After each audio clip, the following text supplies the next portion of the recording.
Hello, and we're back again. Welcome to MAC258, Module 5. This is about, first part is about agency organization, but before we go straight to that, I would love to review just a few points that we've covered in the last few modules.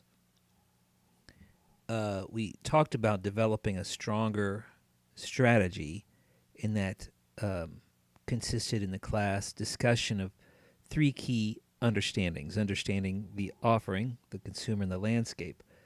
Now, as far as the understanding the offering, we often would talk about the brand. This is what the company, or this is the product or service, is closely tied to this brand or the DNA of of what you're representing.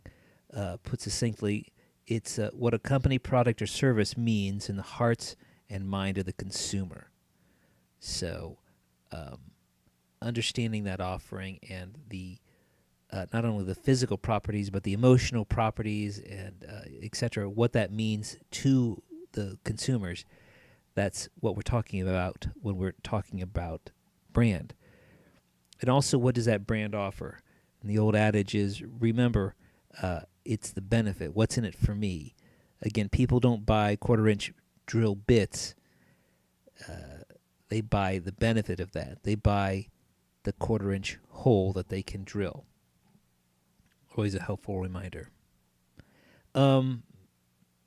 Second element of understanding for a strong strategy is understanding the consumer. And I just implore you to think about yourself. How do you really feel about the work that you see, the work that you create? Does it talk to you, or are you just imagining a non-person? If you are, that's that's a slippery slope, and I would just implore you to keep it real and think, does this work for me? Because that's your best first insight. Another consumer-related is understanding their needs and the hierarchy of needs of what do they need met before you move up to the more aspirational elements of that. And as a writer, I think it's important to try to ratchet up or climb that ladder of needs and help people see the most appropriate aspirational aspect of what you're offering. And finally, understanding the landscape, the context in which your writing exists, and some segmentations to help sort of give you perspective on that are the demographics, the psychographics, and the buying behavior. Demographics are like the age, race, location, etc. These are the facts. The psychographics are more about what that consumer feels and his or her attitudes towards life and towards eventually toward what you're offering. And then finally, buying behavior, which is simply people who want to buy something. If you have thin hair and you want to buy shampoo that has properties that help thin hair, that is a buying behavior. In other words, the demographics, think of those as the outside looking into a person.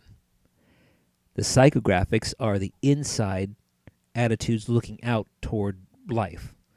And again, the buying behavior is that benefit oriented, like, what do I need? What is in it for me? That's why I buy it. Great. Quick other bit of review is the radio script fundamentals. Remember, there are 4 key elements to a radio spot: the sound effects, the words, the music, and the voice that are reading those words. So that with just those simple elements, you can get quite a lot of amazing work, and I've seen some of your work so far, and I've really enjoyed a lot of it. Few things just to remember on the radio script format: single-sided, double-spaced. And please note what's all caps, and what is in regular sentence case. That makes it just much easier to process, and certainly in the studio, that's how you want to handle it. And one spot per page. So put those page breaks in when you can. Okay, so let's move on to agency organization. Now, I know this is not an advertising class per se, but it's helpful to understand the role of a copywriter and where he or she fits into the context. Now, a traditional part of the creative agency, certainly if you're familiar with what you see in the movies and TV series, Mad Men, etc., you've got a very simple triangle of professionals. You've got the writer, that would be you for this class. You've got the designer, who would be the visual person. And you've got the creative director, who would essentially provide you the direction and the essential feedback that you and your designer partner need to create better and better work. That's when it works well. Now, as technology advances and the idea of digital advertising just simply becomes a way of life, there are additional roles to fill beyond the creative director, the writer, and the designer, starting with the strategy person or the strategist, whose sole purpose is to determine the best ways to get the best results. All of that strategy work we've been covering in the past few classes, the left side of that Venn diagram, that would be what they work on. And it gets very sophisticated, and they and the creative director and the executives determine just strategically which way to go on even specific projects. You've got the developer, basically the people who code and make amazing things happen on websites and on the internet and in apps and all other kinds of ways. They make it possible. And then you've got the it's called the UX, or user experience.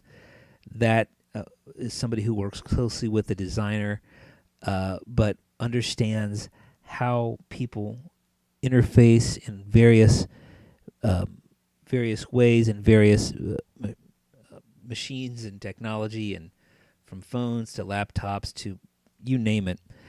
That's their focus, and they focus on making sure that the viewer, the consumer, always knows what to do and can sort of anticipate their actions, their wants and needs, so you never essentially leave that site or leave that app out of anything like frustration or what have you. So those are some of the roles, and we'll cover a little bit more of those on the interactive presentation and next week. Now, I just wanted to give you sort of a sense of the workflow of an agency. You've got 4 big chunks of work. You've got the creative brief stage, the creative development stage, the validation and testing stage, and the production stage. And then within that, you can see that timeline. Roughly, you've got a kickoff, you've got an agreement on budget, you get the creative brief, and you folks have written a strategy brief. We'll get more on creative briefs later. You actually create, you do the work, you present it. There are almost always revisions. Eventually, you get to approval. Then finally, you get to produce the work, whether it's a radio spot, a television spot, a social media app, you name it. You get to produce it, and then you go live. And ideally, that is how it works. From kickoff to when you get to go, it should be that orderly. However, it usually looks like this. In other words, as much as we'd like it to be a perfect process, it is sometimes very crazy and unorthodox and very, very messy, which just makes the need to be clear and to be focused on the creative and strategy coming together, all that much more essential. Sometimes you as a writer, you're the most sane person in the room, and being able to use both your strategic thinking and your creative inspiration at the same time can really help make a project a big success. Now, here is in a bigger agency, this is a sort of a typical flow chart of who's involved and how it works, and it is overwhelming, especially if you're new to the process. There are a lot of people involved, a lot of opinions, and sometimes the process seems never ending, even for the most simple of works. But what we're really focused on is just this little square here where we get some strategy, we get some ideas what we want to do, and we're able to start work. But I just did want you to know that this work doesn't exist on an island. It is surrounded by many other activities and a flurry of work and, as I said, opinions. Put it another way, here's where we are. We play with a creative brief, the creation, and to a lesser degree the presentations of the work within that process. So how does it work, though? Let's have a look. Here is an example from a client I've worked with, which is Hershey. They make candy, a lot of candy here in the U.S., but they are a global country. And they've developed an approach for effective communications, and it's a very simple four-part approach. It's very complicated within each section, but they do work to keep this very, very simple, and the results are usually very successful because of it. So let's just go through and have a peek at how they work. First step is the creative brief. Now, as I mentioned, you've already worked on a strategic document, and what we're going to evolve that sort of strategic document is into a creative brief, which is basically your marching orders, what you need to do, all on a single page. You know, a tight creative brief can make or break the creative process, because a good brief provides that clear strategic direction to the creative team or you, the writer, and it serves as like a standard by which any creative presentation should be evaluated. Now, there are many elements to that. We won't get into a wildly sophisticated version of that, but know that the better the creative brief, the better the content is within that creative brief, the better that usually the creative is. Now, once you have a brief and an understanding and everybody's on board, you've got the creative development, which is, think of this way as like it's a blueprint that outlines, the creative brief is like the blueprint. The creative development is basically putting some of those ideas together, bringing that creative brief to life, and helping showcase what's special about whatever your brand may be. This is basically all kinds of ideas. Some of them are great. Some of them could be terrible, but it's great to get those ideas and put them up against the creative brief and see if they support the brief or they work against it. See if they're very interesting or see if they tend to fall flat. This is a great period to basically explore great ideas, and the better the end product, the better quality of exploration occurs at this stage. Next is validation and testing, and it's important to know that ideally it's not people like this one, I don't like this one. It's not a go or no go on a single execution. It's basically a process of discovery, like the big idea about what are the strengths and what are the opportunities that exist within certain ideas. So, for example, in this Hershey example, you had a creative brief. It's for new Hershey spreads, or they were new a few years ago. These are spreadable confections and chocolate and peanut butter and etc.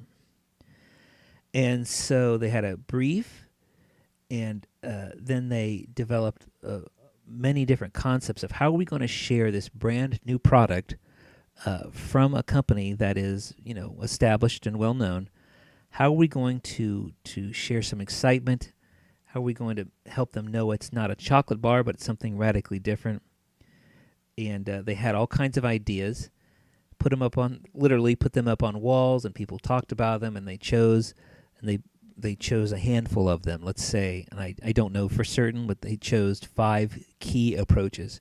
And then they ran many, many tests with many, many people to kind of determine where the public may resonate with some of the ideas shared in the creative.